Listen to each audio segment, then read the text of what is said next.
Hey guys, um, this is just a quick screencast to give you a little bit of um, details about the characters and chronology of our novel, The Antelope Wife. If you read my Module 4 overview, I think I said it's okay to be mystified, and we'll talk about why an author would do that to you.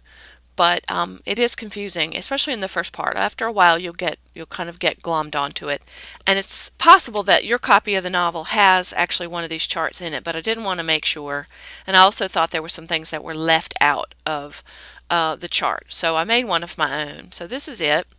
I tried to create it chronologically. So this column over here on the left-hand column are the kind of ancestors or the early antecedents of the characters, but we do see them some, and the novel's chronology does go back and forth in time.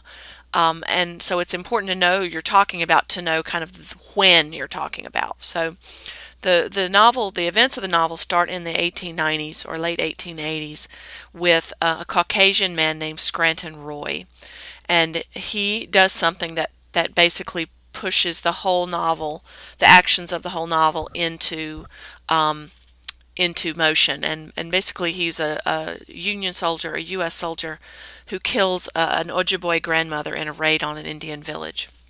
So that's Scranton. We see a little bit later he's involved, and all of these folks are involved even across generations. So we have Scranton Roy. He is a Caucasian. I put the Caucasians in a box with hard edges because I just wanted to kind of indicate some difference there. I did create two different kind of visual representations for the Ojibwe women and the Ojibwe men, and I think as you read you'll understand why I did that.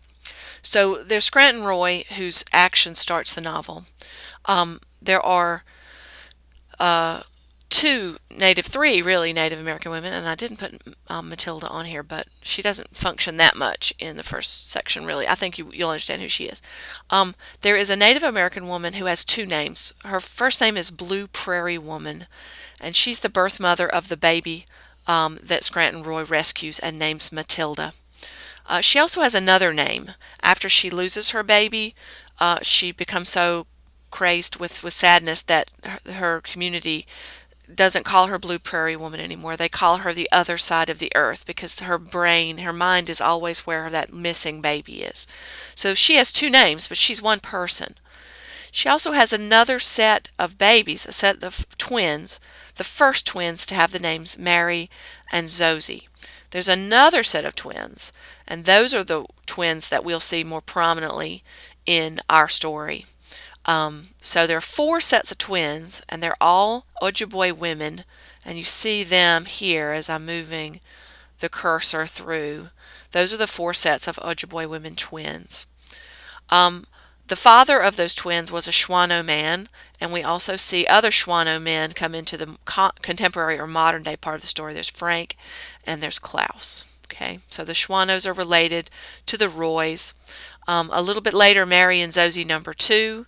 Mary's the grandson of Scranton Roy. He had a first son, Scranton Roy 1, or Augustus Roy 1, and then his grandson marries one of Mary and Zosie. We'll figure out which one later. Okay, so Mary or Zosie, we don't really know which one yet, has a set of twins named Rosin and Aurora. Aurora dies early. Rosin is married to Richard Whiteheart Beeds, an Ojibwe man, and they have twins, Deanna and Callie. So basically this is the chronology of the characters of part 1. And as you see with the 5 sets of twins, or the 4 sets of twins, with the 2 sets of twins with the same name, with all of the Roys and the Shawanos kind of getting mixed up, it's going to be important to figure out. So make a map of your own, write notes in the margin, use sticky notes, do whatever it takes to try to make sense of this tangled interrelationships. But that should tell you something, that we're looking at tangled interrelationships in mostly Native family. The people of the contemporary time over here on the right hand side of the page live in and around Minneapolis and on reservations close by. So so we've got 100 or so years of a Tangle family history, but that's all, and that's one reason I chose this book. Louise Erdrich has many books, and many of them have the same characters over time. This one stands by itself, and that's one reason that I wanted to use it. And because it's, even in its tangledness, it's not nearly as tangled as some of her other books. So that's my quick overview of part one anyway, and who is who in The Antelope Wife. So questions as always in the discussions, and I'll see you around the boards.